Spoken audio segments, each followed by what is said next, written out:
We'll hear argument next in Case 23-1226, McLaughlin Chiropractic Associates against McKesson Corporation. Mr. Wessler? Thank you, Mr. Chief Justice, and may it please the Court. 5 years ago in PDR Network, 4 justices recognized that properly construed, the Hobbs Act does not require district courts to treat agency orders that interpret federal statutes as binding precedent. Instead, it operates just like other pre-enforcement channeling statutes by providing for direct review of agency orders in the courts of appeals. McKesson and the government reject this view. Together, they urge an interpretation that would bind courts, including this one, to agency interpretations of federal statutes no matter how wrong. And that would be true even for interpretive rules that by definition do not carry the force of law, transforming even the most informal agency interpretations into permanently binding ones. But none of the relevant markers, text, context, structure, and history support such a misguided and possibly unconstitutional reading of the Hobbs Act. The key phrase, determine the validity of, authorizes courts of appeals to determine whether an order is legally in effect. And a court does this by issuing a declaratory judgment that the order is valid or invalid. Context cinches this. The phrase is immediately surrounded by terms which all denote specific forms of equitable relief directed against the order itself. The phrase determine the validity of should therefore be read the same way. The Act's broader structure reinforces this understanding. From beginning to end, it establishes procedures designed to govern direct review proceedings, and elsewhere uses the phrase determine the validity of to mean a declaratory judgment. And finally, there's history. The Act was never intended to implicate actions between private parties. Instead, it was patterned on similar statutes established for the review of orders from other agencies that have never been thought to bind district courts. Consistent with the longstanding recognition that interpreting statutes is a job for the judiciary, this Court should construe the Hobbs Act for what it is, a commonplace jurisdictional provision that allows parties to obtain equitable relief directly against agency orders in the courts of appeals. I welcome the Court's questions. What would you do with the Port of Boston case? I think Port of Boston case is different for a couple of reasons, Justice Thomas, but most importantly, in that case, both parties that were involved in the district court were also involved in the regulatory proceeding seeking a petition for review. And I think in that scenario, where you've got two parties that are specifically bound by an agency action, you've got normal estoppel principles, issue preclusion principles that would apply. But we're not really talking about a situation. That's not what the Court there said. The Court could have easily said that race collateral estoppel principles apply, but it didn't. It said, the Court said that the Act is explicit, that the district court was without authority to review the merits of the Commission's decision. So you have a problem that the analysis that the Court used was directly contrary to your. But I think the difference, Your Honor, in that case compared with what we have here is you've got a situation where the parties that are fighting about the meaning of the agency interpretation were also parties in the agency proceeding itself. Here, you don't have a situation where, the plaintiffs in this case had any role to play or had any But they could have. At all. You haven't denied they had an opportunity. Well, we don't deny that in theory they had an opportunity. No, not in theory. This is an unusual case where the proceeding was actually in effect during the litigation. In my experience, and I think we've said this, if there is something like that happening, the court below should stay letting that decision become final. I think, Your Honor, that illustrates what kind of empty promise my friends on the other side's interpretation would have for the Hobbs Act, because you're right. What happened here was the litigation was proceeding for 6 years, and the agency then issued this AmeriFactors order. If, in fact, what was supposed to happen at that point was the parties in the underlying litigation were required to go and seek some sort of relief in front of either the agency or a petition for review, we are 6 years on from that point in time happening, and the agency hasn't actually resolved what one party had actually done in that case, which was to file for a reconsideration. And so I think, as the concurrences in PDR Network pointed out, that kind of circuitous route to judicial review doesn't really make very much sense, either if you look at the terms of the Hobbs Act text itself or in practical sense. If, in fact, it's the case that a party could seek judicial review in some way, why not allow district courts to to provide that review in a case in which arises organically from just a claim that the statute has been violated. What do I do with the dictionary definition of validity? Valid means things like lawful, meritorious, or correct. No dictionary suggests that you only need a declaratory judgment for that. We have Heck versus Humphrey, where the court said that you cannot bring a wrongful conviction claim under 1983 because doing so would amount to a collateral challenge to the conviction's validity. 1983 only requires money damages, and yet we use validity in a very different sense because nothing in the 1983 was going to vacate the conviction. So there are multiple ways to challenge validity without a declaration. Well, I agree with that, Justice Sotomayor, but I think that the phrase determine the validity helps provide, I think, clarity for what that term means in the context of 2342. It isn't just that a court is opining on the validity in a colloquial sense of the legitimacy or reasoning of the order. It's that it's finally resolving whether that order is valid or invalid. It was the same language in Yakis, and yet determined the validity. And in Yakis, we said it was exclusive. I know you rely on the Second Circuit, but if you look at the analysis, it barely mentions the Second Circuit, the second sentence. Boy, my tongue got tied. Yes. What it did was focus in on that language, determine the validity. Well, I respectfully disagree with how much it relied on the first sentence or the second sentence. I think it said those two sentences together lead to the conclusion that we reach in that case. And, the key language there is... But we made that finding, and Congress a few years later uses exactly the same language, determine the validity, in this statute, the Hobbs Act. It does, but it doesn't use what I think is, in fact, the key language of the second sentence, which is not determine the validity, but consider the validity. And I think there's also another distinction, at least as a textual matter, between the language of the Emergency Price Control Act that was at issue in Yakis and here, which is if you look at where that language determine the validity is in the Emergency Price Control Act, it doesn't come — it's not included in a series of other terms that denote specific forms of equitable relief. And so, yes, the phrase determine the validity of is the same between the two statutes, but the context is different. I don't understand. When you have a sentence that doesn't say and, it says or. The equitable relief is set forth at first. It says has exclusive jurisdiction to enjoin, that's equitable, set aside, equitable, suspend and hold in part. And it doesn't use the word and determine the validity of. It says or to determine the validity of. That's broader. That's intended to be broader. Well, I respectfully would disagree with that. I think it's different and distinct, but not necessarily broader. What I think is notable about the way that sentence is structured is you have the first three terms, enjoin, set aside, and suspend, all referring to some form of injunctive or coercive relief.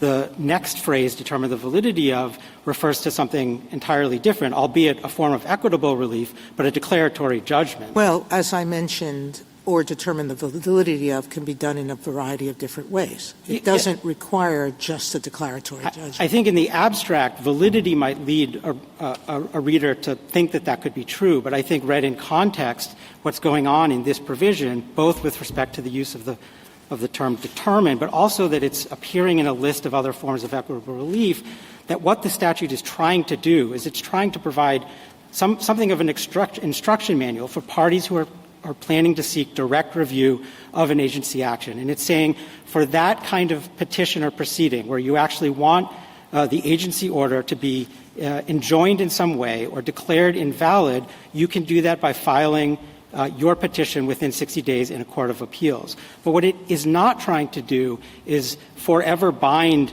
courts in any garden variety, run-of-the-mill enforcement. It does seem to me that the word exclusive has a lot of power otherwise. Why do you say that it forever binds? I guess if we have this mechanism in the Hobbs Act for people to challenge the agency order. I don't understand why you're saying it the agency's order forever binds.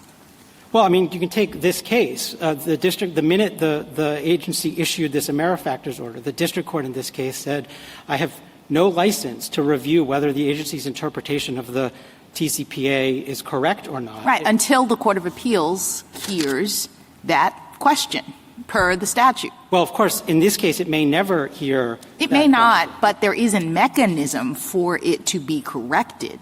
I mean, the suggestion that the agency issues an order and the courts are suddenly divested of any opportunity to address its validity, I think, is inconsistent with the very provision we're talking about here, which allows for the courts of appeals to assess the validity. At a minimum, you agree that the courts of appeals can do that, right?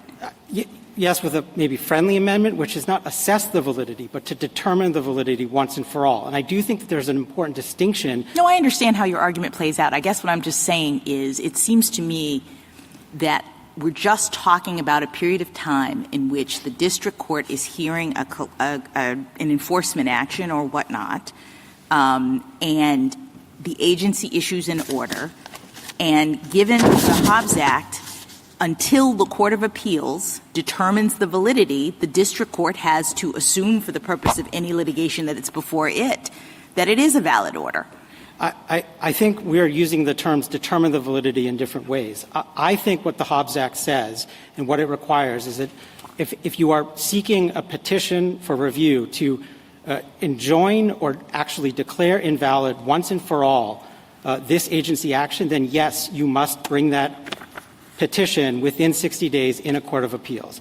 But if what you want is just a district court to not apply this order in the context of the litigation Correct. That's before it. Correct. I appreciate that distinction. Yes. I understand it. Yes. What I'm suggesting is just the ultimate conclusion on your part that, or at least you said it at the beginning, that this somehow means that the courts never have a chance to get out from under the agency order, that the agency order will bind the courts forever, perhaps permanently, you say, and I guess I just don't understand that. Well, I mean, I think it comes up in a number of different contexts, but you could take, for instance, a set of consumers who would have no reason to ever think that an agency interpretation of the TCPA would matter to them. So the FCC could issue this AmeriFactors. Why wouldn't they? If we say that when an agency issues an order, unless and until the Court of Appeals determines its validity, all litigation that is ongoing related to that order is going to treat it as valid. Correct. Maybe I was unclear. My hypothetical was just imagine there is no case. The AmeriFactors order is issued. A party only has 60 days to file a petition for review under the Hobbs Act. So in 3 years down the road, if some consumers believe that a company has violated the TCPA, they are not capable or permitted to bring a petition for review. There's under no the Hobbs equitable. Act. No, this is a bar. And in that scenario, Your Honor, a district court under my friend's interpretation of this provision would have no choice but to enforce the agency's interpretation of the TCPA. Can I take you back, Mr. Wessler, to Justice Thomas's initial question about the Port case and about Venner, and ask you to tell me what your reply brief means with respect to those cases? Because what you say in your reply brief is that those cases stand for a kind of anti-circumvention principle, that we're not going to allow people to evade the Hobbs Act. And you say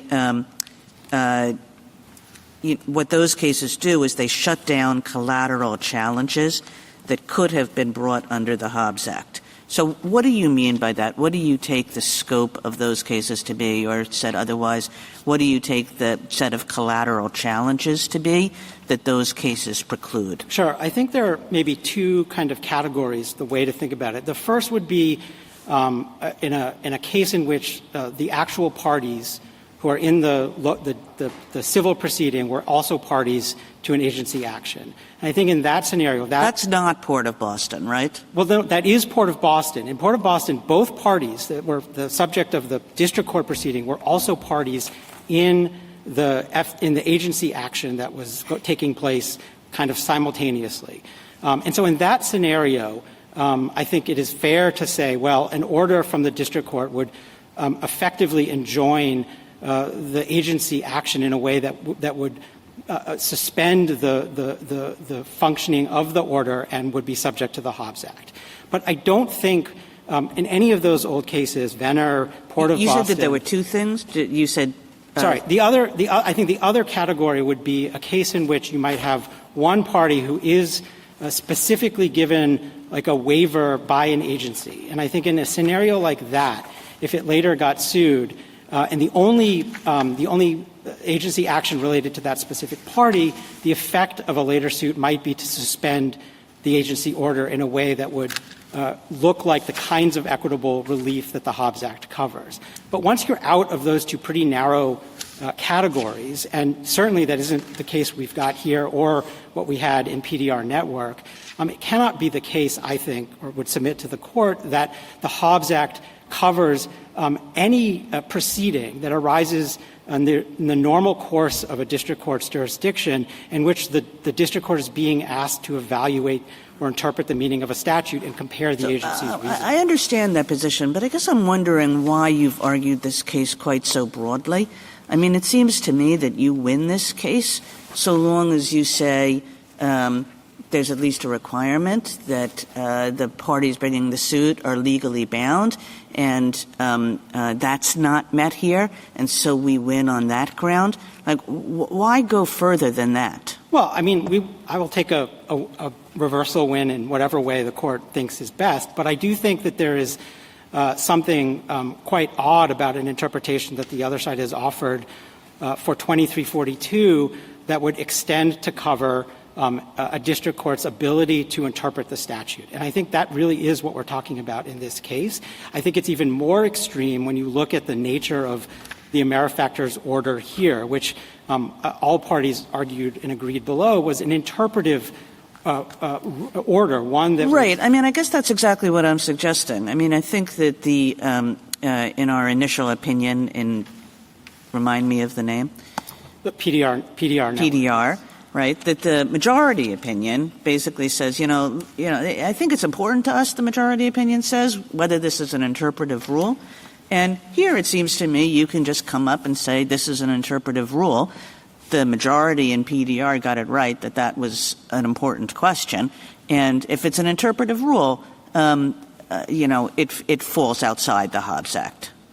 Correct. End of case. Correct. And we would accept a decision going no further than that. I do think that it is hard to square the McKesson and the government's interpretation of 2342 as expansively as they have argued it to mean any time a district court is asked to assess the meaning of a statute, if the agency has taken a position on that already, it is barred from doing that. And I don't think that the language of 2342 or the structure of the Hobbs Act could be read to sustain that kind of understanding. What about its what purposes? How do you square your point with its purposes? Sure. I mean, I don't think there's any indication, if you look back in the sort of transformation from the Urgent Deficiency Act to the Hobbs Act, what Congress was trying to do to suggest that they were that the design of and goal of this statute was to do that kind of complete removal of the ability of courts to assess. Wasn't it trying to establish finality, predictability, uniformity? When the Court of Appeals rules on the validity or does the statutory interpretation you're talking about, we then have a sort of definitive interpretation that applies at least to a particular region. It seems to me that to say that the court or that the Congress was still trying to preserve the district court's ability to make, essentially ad hoc determinations within the context of each of its cases, it flies in the face of the idea that they were channeling exclusive jurisdiction to determine the validity of the agency's interpretation in the Court of Appeals. Yes, but we may just disagree on what determine the validity in this context means, because I agree with everything you just said, but I think it is tailored to a specific kind of remedy for parties who are adversely affected by. But why does the orders. remedy matter? If you agree with my premise that what Congress was trying to do was get a rule out there that is being consistently applied, then it really doesn't relate to the remedy. It relates to the merits of the party's claim that this is a valid or invalid interpretation, and it wanted the Court of Appeals to make that decision. I disagree with that. I think what Congress wanted to do was to create a streamlined process for obtaining quick review of agency actions that would either uphold them throughout or strike them down and invalidate them. But what it was not trying to do, and we know this, I think, for a couple of reasons, was to extend the Hobbs Act's coverage further to foreclose district courts in the mine run case from even evaluating whether the agency's interpretation of a statute is correct. And we know that, I think, there are a couple of, I think, indicia. One, Congress had, as we discussed earlier, it had YACIS and the Emergency Price Control Act out there when it was enacting the Hobbs Act. And it did not integrate into the Hobbs Act the key second sentence of that statute, which had been interpreted along with the first sentence to have this result. But I think just as significantly, we know, and the concurrences in PDR Network pointed this out, we know that Congress knows how to accomplish, I think, what Your Honor is suggesting, which is to eliminate the ability of district courts to provide any judicial review in an enforcement proceeding over an agency interpretation of a statute. We see that in the environmental statutes. There are 3 or 4 of them.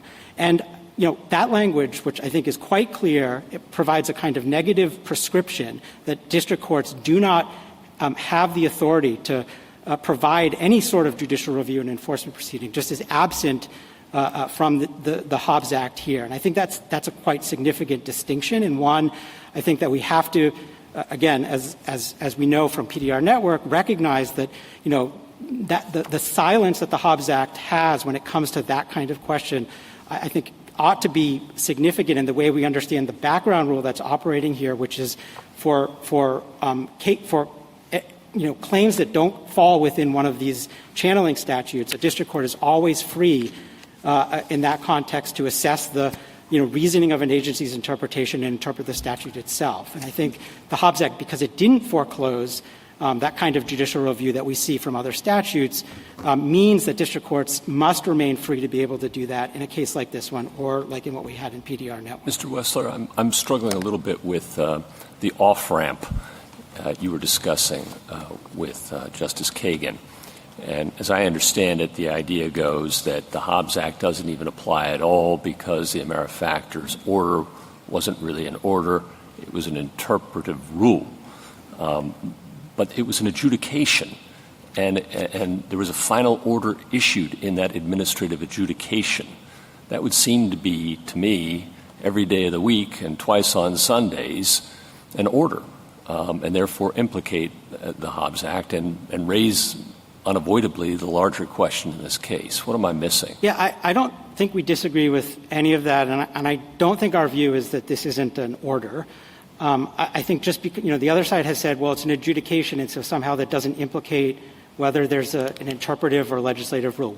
I know what an interpretive Yes. rule looks like, and it doesn't look like an administrative agency order to parties in an adjudication. Right. At least that's what I had always understood, but maybe I'm missing Right, something. although what we have in this order, it is an adjudicatory order, but we have in this order as an agency simply advising the public of its view of the meaning of a specific phrase in the TCPA. And so, I do think... And you don't understand that as binding on you, correct? Correct. Oh, it's not binding on you, but it's binding, isn't it? Well, we wouldn't say it's binding. It's just a piece of paper in the world? Yes, it would be like an informal guidance offering a view of a statute. We don't think that there actually carries any binding significance. And so I think you were asking about an off-ramp. I do think that in that way, what a district court in a garden variety, civil case could do is it could simply ignore the order. That's not how the Court of Appeals understood it. Certainly not. But we think that if in fact the court wanted to, move in this direction, it wouldn't be determining the validity of anything because the order is non-binding by nature because it's interpretive. Now, the Ninth Circuit, is the only circuit that we're aware of that has adopted an understanding of the Hobbs Act that renders the classification between interpretive and legislative rules irrelevant. In the Ninth Circuit, it does not matter. Any order that is subject to the Hobbs Act immediately withdraws jurisdiction from the district court to do anything. And I think I would submit to the court that just cannot be right, because it does mean that even non-binding informal guidance is capable of binding district courts. Counsel, the problem I'm having with your interpretation is I don't even know why they gave jurisdiction to the agency at all to do anything. Meaning, Justice Kavanaugh expressed a concern that if a defendant could not challenge an agency's order in an enforcement proceeding, that might be unfair or even raise due process concerns.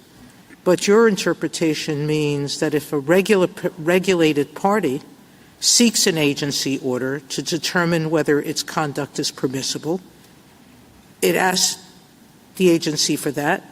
It relies on that order to send the e-faxes, and it's still liable for treble damages to any plaintiff who wants to come in and say, even though I had an opportunity to challenge this interpretation before the agency, I didn't have to bother. I could just wait and sue anyone who followed the agency's order.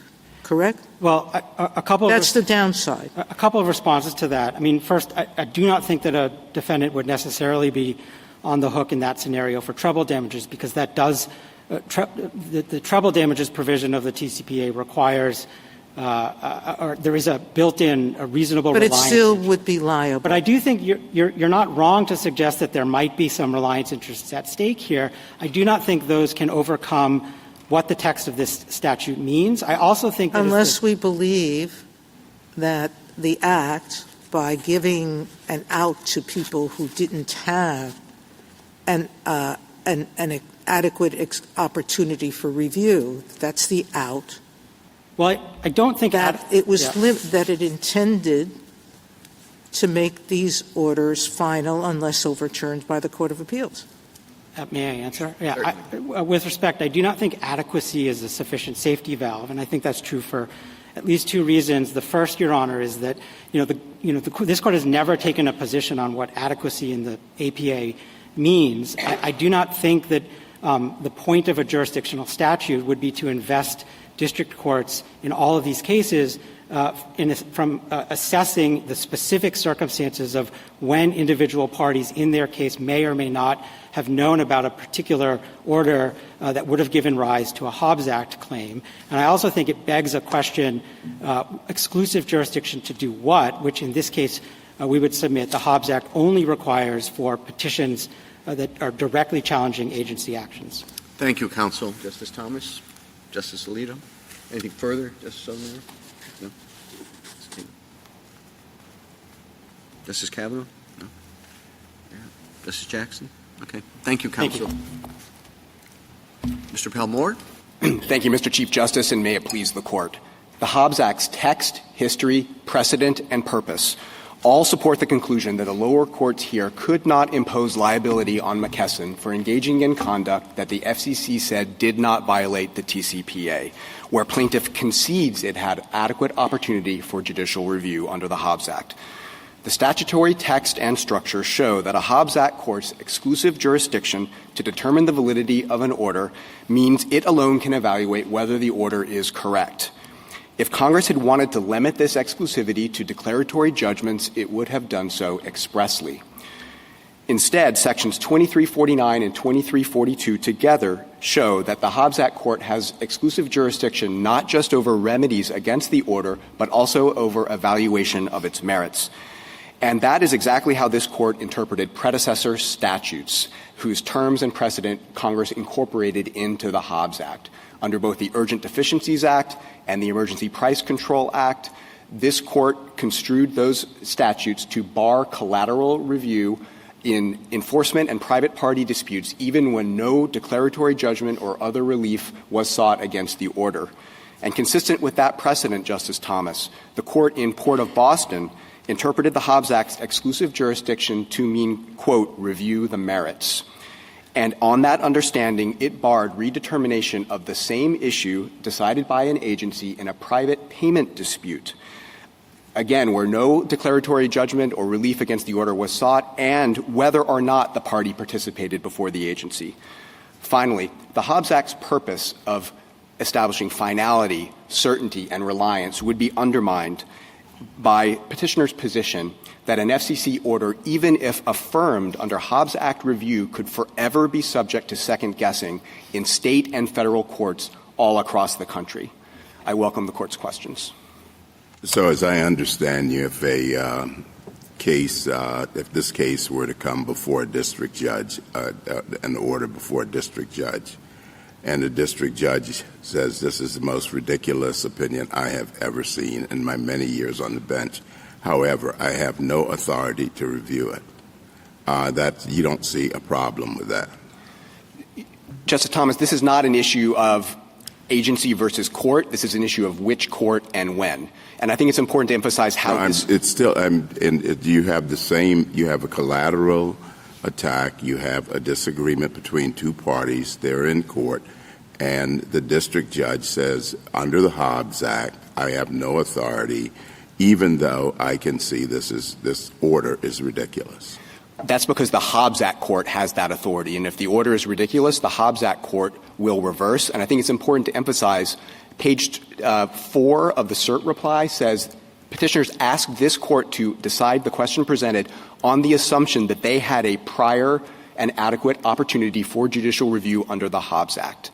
So the issue about delay and long ago orders that were presented in PDR is not presented here. Do you concede that if they didn't have an adequate opportunity that we would have the problem that petitioner raises here? Well, we think adequacy is an important safety valve, and Justice Kavanaugh, in his concurrence in PDR network, canvassed a number of concerns with an overly strict reading of exclusivity in this scheme, and we understand it. What about the timing? I mean, I had a little colloquy with petitioner, and he says that, some of these customers, people affected, would have had no reason to bring this up with the Court of Appeals within 60 days of the original order. So 2 responses, Justice Jackson. One is that concern is not presented here, but given the concession that they did have a prior and adequate opportunity and they just chose not to exercise it. So their view is Hobbs Act exclusivity is optional. They can go either way. 2, in a hypothetical case where that issue was presented, we view that as an adequacy problem. We think Congress addressed potential unfairness, potential due process concerns that Justice Kavanaugh canvassed in his PDR network concurrence, not through limiting the exclusive jurisdiction of the Hobbs Act court, but by creating an adequacy safety valve. And we think that's where the consideration of timing, interests, standing, that's where that would go. Suppose I'm a district judge in New Jersey and someone shows me a Ninth Circuit opinion on a question of law that I'm considering. And if I conclude that there's no Third Circuit precedent on point and no Supreme Court precedent on point, if I disagree with the Ninth Circuit's interpretation, am I invalidating the Ninth Circuit decision? No, Justice Alito, but that's not the statutory language here. It's not invalidating, it's determining the validity, which is a capacious term, and it wasn't one that was new to this statute. It had just been construed by this court in Yackas, and it's comfortably understood to mean evaluate the soundness. This court said in Port of Boston it meant review the merits or collaterally redetermine the same issue. And if I could just make one quick point on Port of Boston, Mr. Wessler says, well, that party participated. There were alternative holdings in Port of Boston. The first holding was, we think you participated through an agent. But the court was crystal clear. It went on and said, even if not, your interests were implicated, you could have participated and you chose not to. Having made that choice, you can't now get a collateral redetermination of that same issue in the private payment dispute. And that was a dispute over the meaning of Section 15 of the Shipping Act. It was a statutory construction question. And Justice Kagan, this kind of idea of is this a non-coercive order, the AmeriFactors issue, came up in Port of Boston also, because the party there who was objecting to that order and seeking to get collateral review of it said, this order has no coercive effect. This is just the agency kind of opining on the meaning of the Shipping Act. And what this court said was that's still reviewable under the Hobbs Act because it's a finality consideration. Does it determine rights or obligations, and do legal consequences flow from it? And the court said, yes, they do. When an agency with statutory authority construes a statute within its jurisdiction, that means something. And it cited this court's decision in the Frozen Foods Express case, which was construing the APA declaratory order provision, which is now codified in 54E, which says agencies have authority to terminate controversy or remove uncertainty. And that's what this order did. It was an adjudication, as Justice Gorsuch pointed out, with real legal effect. And they've conceded, again, that they could have sought Hobbs Act review. That they asked the court to decide the question on that understanding, but simply opted not to. You mentioned Yackas in response to Justice Alito. Of course, the other side points out that Yackas had the two sentences, determine the validity and consider the validity. Can you just address that? Sure, Justice Kavanaugh. What Congress did in the Hobbs Act was combine the two sentences. So the first sentence in Yackas said, determine the Emergency Court of Appeals has exclusive jurisdiction to determine the validity. And then the second sentence said, and no other court can consider the validity, enjoin, or set aside. What Congress did in the Hobbs Act was meld the two sentences into one, and it drew both from that Emergency Price Control Act and also from the Urgent Deficiencies Act. So it takes determine the validity and enjoin from the first and second sentence of Yackas. It takes set aside from the second sentence of Yackas, also from the Urgent Deficiencies Act. It takes suspend only from the Urgent Deficiencies Act. So it's drawing on both these sources, both of which had been interpreted to bar collateral redetermination of the same issue, and it combined them into one. To the extent that my friend is saying that the second sentence is necessary, Congress can provide exclusive jurisdiction to a court without stating the necessary implication. It can, of course, choose to do that if it wants to, that exclusive jurisdiction over A means other courts can't exercise jurisdiction over A. But there's no rule I'm aware of that they have to proceed that way. And I think given the old soil principle, the way that this language was construed in Port of Boston, that determined the validity has the meaning that we and the government are suggesting. Yackas was a very harsh decision rendered in a wartime atmosphere based on particular facts in a particular statute. And you want us to read an awful lot into it. Why should we do that? Justice Alito, you are, of course, correct that the Yackas was a World War II statute, but I think it's important to emphasize that the discussion of the wartime exigencies was only in the due process part of the decision. It was not in the statutory construction part of the decision, which is what we're relying on here, and that makes sense. The meaning of statutes don't change depending on whether the country is at war or enjoying peace. The due process holding in Yackas, Congress responded to that by amending the Emergency Price Control Act, not to change the determine the validity language or the exclusivity, but to reopen a window for criminal defendants, civil defendants to seek review through that exclusive path in the event they were prosecuted or sued. And here, of course, what you describe as the harsh result in Yackas is avoided, we believe, by Section 703. 703 was not on the books at the time of Yackas. It was enacted 2 years later and before the Hobbs Act. And so Congress adopts the Hobbs Act knowing that 703 is there, and we believe it provides a very important safety valve. I'd like to ask you a question about 703, your view of 703. Of course, it's not in the Hobbs Act, but you're interpreting the Hobbs Act in light of it. I understand that. It seems to me we have two choices, basically. One, recognizing that there's an order here, as indeed there is. You can say, well, on the one hand, the Hobbs Act doesn't preclude the district court from saying this is the craziest decision I ever saw because it's not undermining that order in any way. It's just adjudicating the rights of the parties presently before the court. That's one option. Second option is to say, it's still sort of affecting that order in some way. but no worries if you didn't have an adequate opportunity to challenge it. And that's what you're asking us to do. Are we going to then have a jurisprudence of adequacy?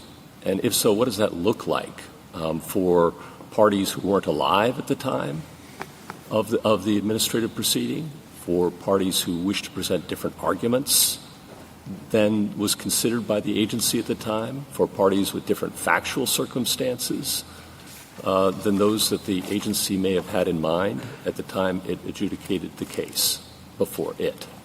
Thoughts? Sure, Justice Gorsuch. I'll give you some thoughts. I mean, I think I would emphasize at the outset that issue is not presented here because adequacy is conceded. I understand that, right? but you're asking us to open a new door and create a jurisprudence of adequacy, and I just want to understand what it would look like, because I think those are our two choices in this case, right, that I outlined at the very beginning of my question. Well, right. You can enforce what we believe to be the proper reading of the Hobbs Act, bracketing that adequacy exists for hard cases. Or simply say... Or we could lose, right? On the right. Those Hobbs are the Act. two choices, but if we buy yours, right. What does this jurisprudence of adequacy look like? Well, I think that there are a couple data points already in the court's cases. So PDR Network, admittedly not a definitive holding, but it remanded for consideration of adequacy, and we understand that to be a response to the defendant's argument there that they would have had no interest in participating at the FCC or seeking Hobbs Act review at the time that order issued. And the court viewed that party-specific argument as a possible adequacy issue. We think Port of Boston, although it's not citing 703, is consistent with that because it looked at the specifics of that party and it said you had every interest in participating and you didn't. So what I think it'll wind up doing is saying for the people who are really closely tied at the moment, who could have been there or were there, and kind of a collateral estoppel sort of idea. But I don't know what it means much beyond that. 5 years out, 10 years out, different people, different arguments, different facts. We're just going to wind up in the same place? Well, Justice Gorsuch, we think Congress was balancing two competing interests here.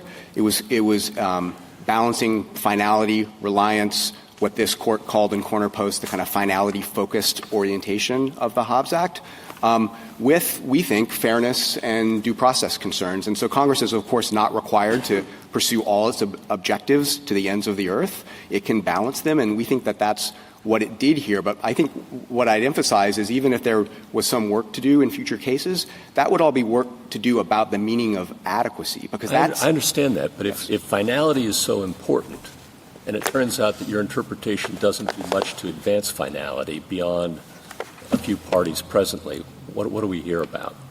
Well, I think it would. Justice Gorsuch, of course, here, again, adequacy is conceded, so the court doesn't really have to get into that. But you alluded to this yourself. I mean, the FCC operates in this is a highly regulated industry. You have an amicus brief from some of the major trade associations who are repeat players. They have armies of people who follow what goes on at the FCC. They engage in litigation.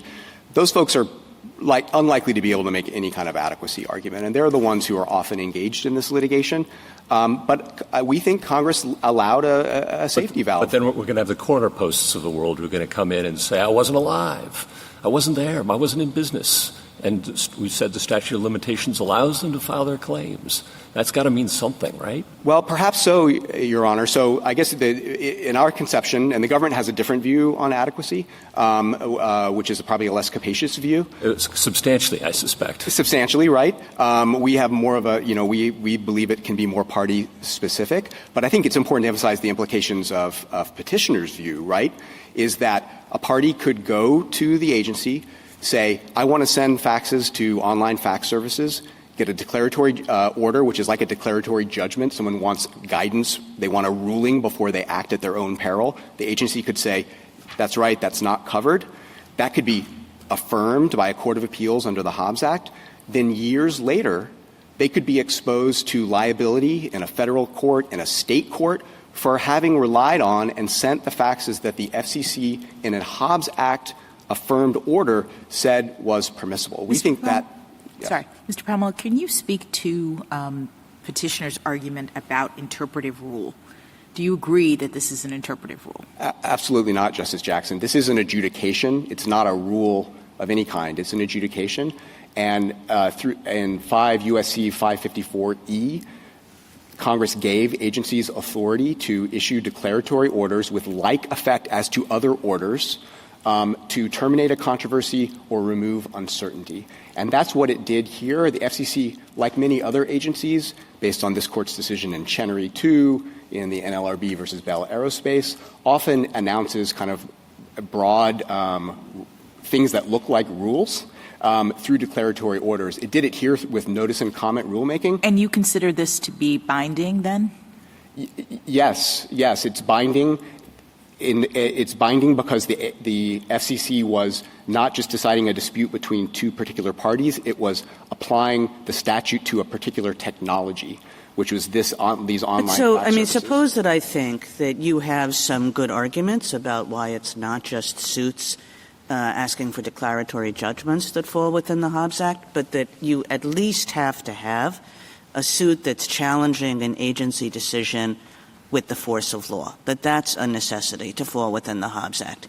You think that if that's the rule, you're covered? Absolutely. And I think Port of Boston stands for that proposition. Port of Boston, again, if you look at the relevant part. So do you think that should be the rule? Yeah, you don't have to have a declaratory judgment, but the only thing that the Hobbs Act is talking about is challenges to agency rulings with the force of law. The Hobbs Act just excludes anything that doesn't have the force of law. I think that's right. So the SG cites in their brief a Seventh Circuit decision called the American Trucking case, which was ICC report, where the ICC was just kind of opining on some things. And what the Seventh Circuit said was that's not a Hobbs Act reviewable order because it has no legal consequences. It doesn't determine rights or obligations. So it's not a Hobbs Act order. So then there would be no preclusion. So but then I take it that you're actually agreeing with Mr. Wessler more than I maybe thought you were, but disagreeing just as to what this ruling does and what it is. In other words, you're saying, yeah, we too agree that if you're talking in the land of interpretations, you're outside the Hobbs Act. But you think that if we limit the Hobbs Act coverage to rulings with the force of law, you think you're in. Mr. Wessler thinks you're out. I want to be careful in how I answer this. So interpretation is being used in multiple different ways here. Of course, agencies always are interpreting statutes, including when they issue legislative rules. They're creatures of statute. Yeah, but we know what binding decisions are and what Right. they're not. And I take Mr. Wessler to be essentially saying there is the decision that you're challenging is not binding on you, and that's at least one reason why you don't have a good argument under the Hobbs Act. So a couple points, Justice Kagan. We think an order is either in under the Hobbs Act or it's out. It's either reviewable under the Hobbs Act or it's not reviewable, and then this exclusivity discussion we're having is inapplicable. They've conceded in footnote 2 of their reply brief that this is a final order reviewable under the Hobbs Act. So our point is there may be some things agencies do that have absolutely no legal consequences that are not reviewable under the Hobbs Act at all, and then we wouldn't be having this discussion. There's no middle category, though, and this is the point I want to emphasize, of orders that are somehow reviewable under the Hobbs Act. They're final and legally consequential enough to be reviewable under the Hobbs Act, but don't trigger this kind of exclusivity. Thank you, counsel. Justice Thomas? I'm going to try one more time. You mentioned Yackus. Yackus was a criminal trial. They were indicted for violating one of the stabilization laws. And the district court refused to admit evidence, their arguments, to allow their arguments that the ruling of the board or commission was improper. What if the district judge said that it's ridiculous, it's the worst thing I've ever seen? Do you find nothing wrong with that, even in the criminal context? Well, I don't think the court, of course, this is not a criminal case. But you're relying on Yackus. Well, there's a due process holding in Yackus that is as you describe. We don't need to rely on the full extent of that Yackus due process holding. We're the defendant. We're the ones wielding an agency order that says that what we did not violate the statute, and the other side is trying to impose liability on us. So the situation is flipped. The due process concerns, and I completely understand them, and Justice Rutledge wrote about them at length, although he tethered his discussion to the criminal context. None of those issues is applicable here. Justice Alito? The problem with the other side's argument is that unlike corner posts, where the new entity went and, as it has a right to do, to challenge the order completely they could do a petition for reconsideration, correct, before the commission? Yes, Your Honor. They can file a petition for a declaratory judgment in a circuit court, correct? A declaratory ruling at the agency, right, and then they could get Hobbs Act review. Exactly. Yes. So now, if we don't do something like this, people can just ignore agency final orders because they can't be, if they think they got a good argument, they might as well just go ahead and do it. And because the agency ruling will have no effect on them. I think that's right, and the Hobbs Act is somewhat unique, as this court in Corner Post described it. It's unique in having this marrying of exclusive and determine the validity, and Congress really wanted finality in this situation. And again, in a case like this one where the party has conceded that it could have sought judicial review, and it said that was a reason why this was a good cert vehicle, their position would basically turn Hobbs Act exclusive review into an option. A party could decide to do it, or they could decide to kind of hang back and wait and see if it mattered to them down Until the road. somebody sued them, the government or... Correct. Justice Kagan? Justice Gorsuch? Just one question in response to Justice Kagan. Force of law, do you think that, or what do you think that means? The best I can do, Justice Kavanaugh, is to use this court's words. I mean, does it determine legal consequences, or determine rights or obligations, or do legal consequences flow from it? So that's what this court in Port of Boston said when the same kind of argument was made. Well, this isn't a coercive order, and of course that became the kind of the formulation in Bennett versus Speer. There's a lot of debate down the road. A lot of debate and application about particular things, whether they have the force of law, isn't there? Well, perhaps, but I think the FCC declaratory orders are quite common. They're done through notice and comment rulemaking. They have, for decades, resulted in Hobbs Act review. This court's decision, City of Arlington, was a declaratory ruling. So the agencies can and do kind of broadly applicable things through this font of their authority. Thank you. Justice Jackson? Was the character of this order as interpretive or otherwise addressed by the lower court? It was, yes, this issue was joined, and the Ninth Circuit held it was an adjudication. It did not hold that it was an interpretive rule. It said this is an adjudication, and that was actually critical. Well, I thought legislative versus interpretive was the fault line. So there's legislative and interpretive is kind of over here, and then there's adjudication over here. And what the Ninth Circuit said was this is an adjudication. And that was critical to one of its holdings, which was that it applied retroactively, because that's what adjudications do. And so that was the holding below, that this was an adjudication, not that it was an interpretive rule. And the petitioners never explained in the cert petition or anywhere else why the Ninth Circuit was wrong in what it said, other than to say, well, this was an adjudicatory order kind of interpreting the statute, but that's a different use of the word interpretive, because agencies always interpret statutes. Thank you. Thank you, counsel. Mr. Garnieri? Mr. Chief Justice, and may it please the Court. The Hobbs Act precludes collateral attacks on covered agency actions in district court, even in suits between private parties. The Act does so by conferring exclusive jurisdiction on the courts of appeals to determine the validity of covered agency actions. Now, petitioner contends, as you've heard this morning, that determining the validity of an order refers only to entering a declaratory judgment finding that the order is valid or invalid. That reading of the Act is inconsistent with its plain language, purpose, and history, and with this Court's precedent, particularly the Port of Boston case, which we refer to as transatlantic, which I still don't think petitioner has provided an adequate explanation for. If you accept petitioner's view, that would mean that a regulated party could obtain a final order from the FCC determining that some particular course of conduct does not violate the TCPA. That order could be upheld on direct review by the Court of Appeals under the Hobbs Act procedures, and a private plaintiff could nonetheless go into district court, sue the regulated party, and ask the district court to disregard the agency's order and impose liability. That is not how the Hobbs Act has ever been understood to work, and we ask this court to reject that interpretation.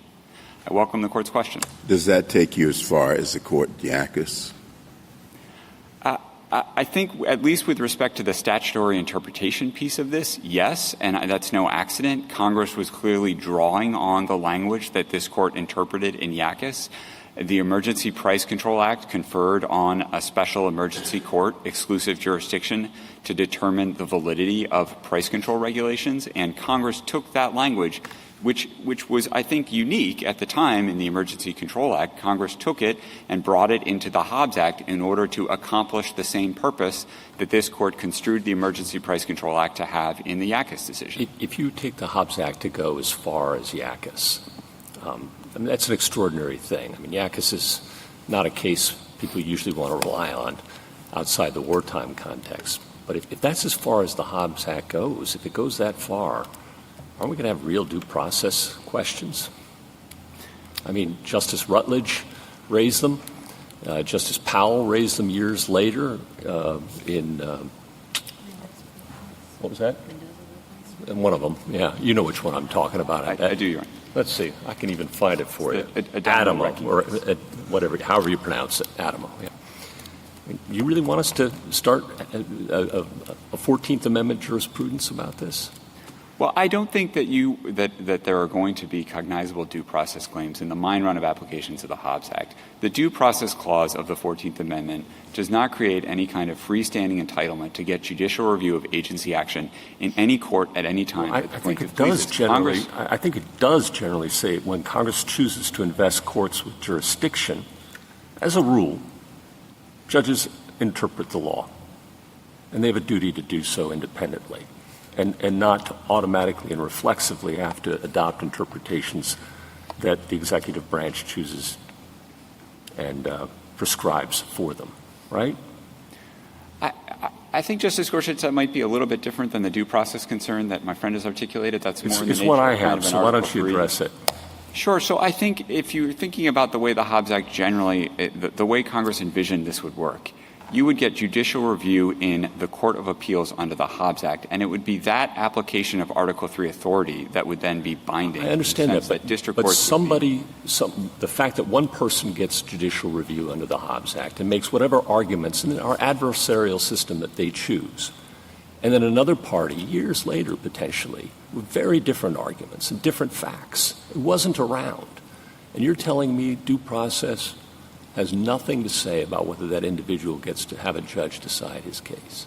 Well, again, I think Congress was talking here about which court gets to do that. It's the Hobbs Act court that gets to exercise Article III authority to determine the validity of the agency's I understand that, and I'm asking you on the due process question. You don't think that raises any due process questions? No, I don't think that you would have a viable due process argument if your contention is that you are not entitled to challenge the validity of the agency's order in an enforcement action. I think you can also get there. I mean, Section 703, I think, confirms that. Section 703 of the APA is the provision that recognizes that Congress can provide for an exclusive review scheme, and there are circumstances in which, when Congress does that, parties are not entitled to judicial review of the agency's action in the enforcement proceeding. So Justice Rutledge was wrong and Justice Powell were wrong to be worried about those concerns? No, of course not. But I think they were focused on aspects of the Emergency Price Control Act that aren't necessarily replicated in the Hobbs Act. The other thing that I would point out it is the plaintiff here, the plaintiff in the private TCPA action, who is seeking to avoid the application of an FCC order, or an order by a component bureau of the FCC. And I think the due process concerns are particularly weak in that context. Yes, I mean, but you're asking us to draw Yackas a much broader rule based on Yackas, and so we have to consider where that leads. And anyway, I've taken up enough of your time. Mr. Guarnieri, in your brief, you say the term validity refers in this context to to having legal strength, force, or authority, that's one, or to being grounded in sound principles. So suppose I agree with the first half of that validity does refer in this context to having legal force, but that I don't agree with the second half, that it just refers to is the ruling grounded in sound principles, that what we're talking about here under the Hobbs Act is a challenge to the legal effect of an agency order, not the sort of hazy challenge to, like, did the agency have sound principles? So what would it mean if I took your definition and chopped it in half and said I only agree with the first part, that the Hobbs Act covers that? Sure. Justice Kagan, if I'm understanding your question, I think this goes back to some of the issues you may have been discussing with my friends earlier about, what do we do with this declaratory order, and what do you do if you think, some particular agency action is not meant to have legal force or effect at all? I agree with the way that Mr. Palmore put it. The Hobbs Act in Section 2342 both specifies the things that are reviewable under the Hobbs Act and provides that jurisdiction is exclusive and no district court here may determine the validity of the covered agency actions. Now, if you do that analysis and you determine that some particular agency action actually has no legal force or effect and is not the kind of thing specified in the Hobbs Act as an agency action for which you could get direct review in the Court of Appeals, then you're just out. There is the exclusivity provision does not come into play because so what that do you agency think action is just out? What category of rulings is just out? I think there are some things that agencies do that would constitute interpretive rules as in the technical meaning of that sense under the APA that have no legal force or effect. We cite a case involving a report issued by the ICC. The FCC commonly issues reports both to the public and to Congress. Those things don't have legal force or effect. They wouldn't satisfy the test for finality. So what I understand Mr. Wessler to be saying, and he'll correct me if I'm wrong, is that in this case, notwithstanding that there's an adjudication, it was not an adjudication binding on the parties here. I'm not actually sure what Mr. Wessler would say about that. I think he has tried to characterize this as an interpretive rule, which is simply incorrect. The FCC understands declaratory orders they are legally binding orders issued by the agency after adjudication. Here, the agency put this out for public, it gave notice, it solicited public comment on this. Declaratory orders under the APA, under 5 U.S.C. 554E, have like effect as other agency orders. These are not the same thing as an informal guidance document that the agency might issue to advise the public of its understanding of some pre-existing statutory obligation. I mean, this is a real agency order. Can I understand a little bit more, though? I mean, you said if the agency act has no legal force or effect, then you're just outside the Hobbs Act. So that, in your view, would allow the district court to consider it in the context of an enforcement action. Is that right? Yes, Justice Jackson. But doesn't that seem odd when the language in the exclusive jurisdiction provision says that the Court of Appeals determines the validity? It seems counterintuitive that you would have the district court determining whether or not this has a legal force and effect, and therefore the Hobbs Act applies at all. When that goes to validity, even your brief suggested it, and yet we have the language in the statute that says the validity is supposed to be interpreted or determined by the Court of Appeals. Well, Justice Jackson, the statute says that the Court of Appeals shall have exclusive jurisdiction to determine the validity of, and it's followed by an enumerated list. And the enumerated list specifies various statutory authorities exercised by agencies like the FCC. And I don't think it would violate the exclusivity provision for a district court to determine that something the FCC has done in a particular case is not, for example, a final order made reviewable under Section 402 of A of the Communications Act. If the district court decides that, then the district court has effectively decided that this is not the kind of thing the Hobbs Act covers at all. The other point that I would make on this, if I may, is simply that it is open to regulated parties to argue that the FCC has done something by declaratory order that it could only have permissibly done by notice and comment rulemaking. But that is the kind of challenge that must be brought within the Hobbs Act framework itself. You could present that argument to the Court of Appeals, and we've seen cases like that. Thank you, counsel. Justice Thomas? Justice Alito? Let me just ask you another question about Port of Boston. Why can't Port of Boston be read to mean that when a litigant is an actual party to an adjudicatory proceeding and that proceeding produces an order regarding the rights of that specific party, the party must seek review through the Hobbs Act and not by waiting for an enforcement action. Why can't Port of Boston be interpreted that way? That is not the rationale that this court gave for its decision in Port of Boston. The court squarely rested on the exclusivity language in the Hobbs Act.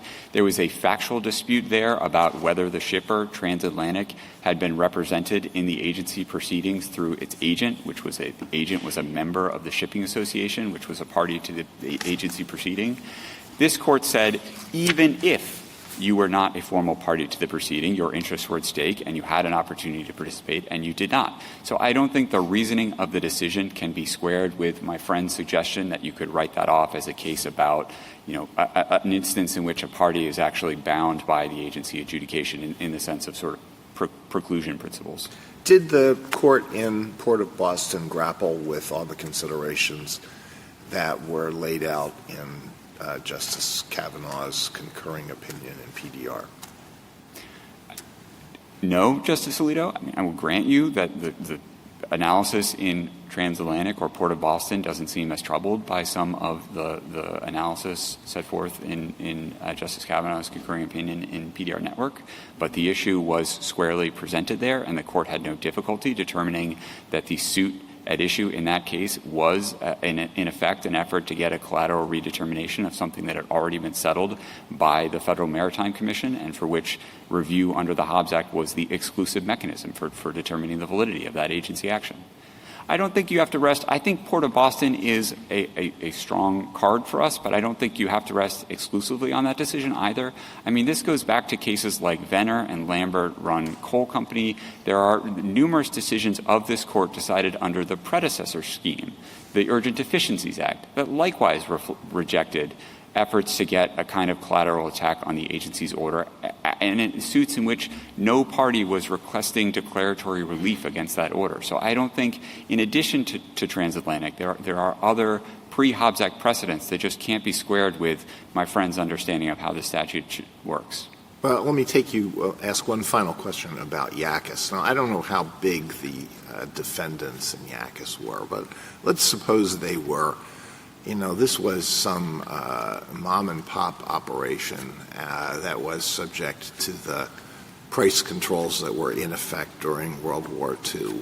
And it was really quite unlikely that an entity in that position was going to be following all the details of what was being done in wartime regulations. So they just were unaware of what was happening, and then they find themselves in court being criminally prosecuted for violating the price controls. Would you say there's not a due process concern there?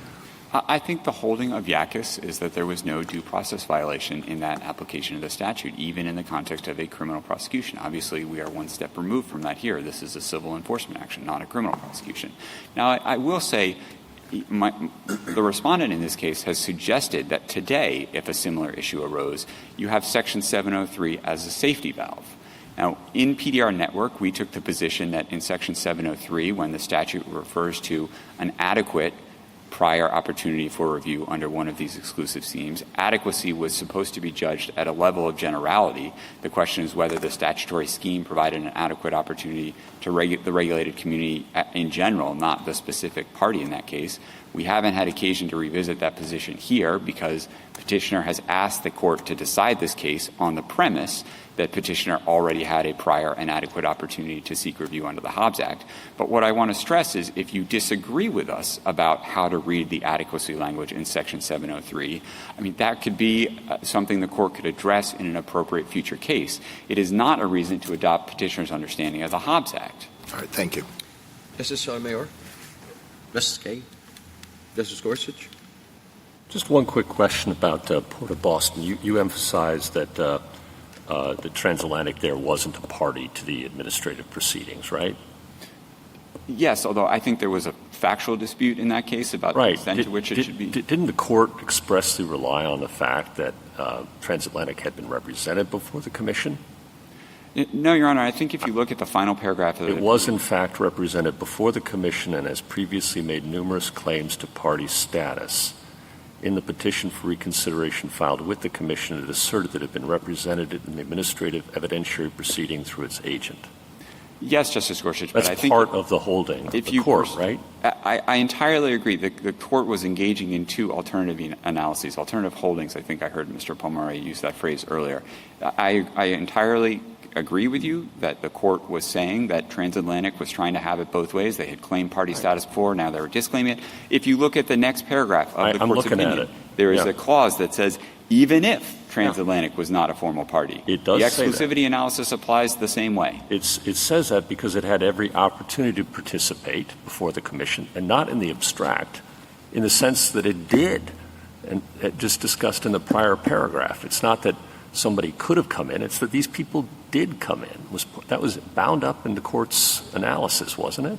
Yeah, I think we would say the same thing about a party in McLaughlin's shoes. McLaughlin had every opportunity to participate in the agency proceedings and chose not to. And I think the analysis would look the same way. Justice Kavanaugh? Justice Barrett? Justice Jackson? No. Thank you, counsel. Rebuttal, Mr. Wessler? Thank you. Just a few brief points in rebuttal.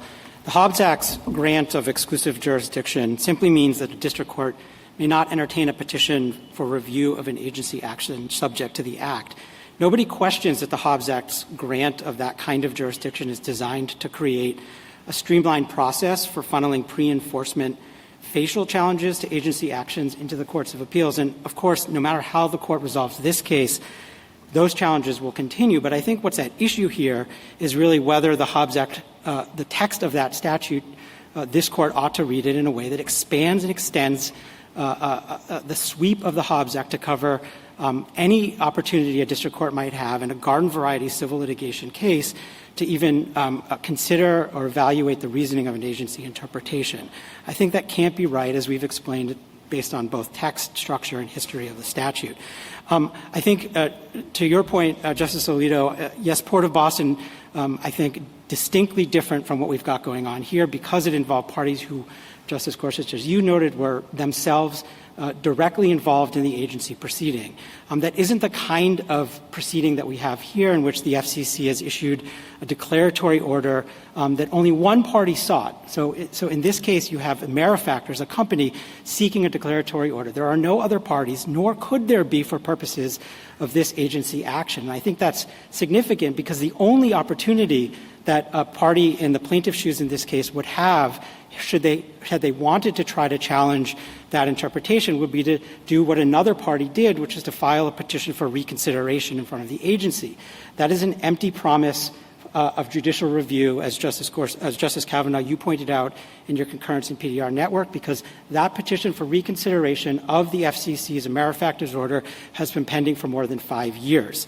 I think what you heard from my friends on the other side was perhaps a backing away of a view that the Hobbs Act covers interpretive orders along with legislative orders.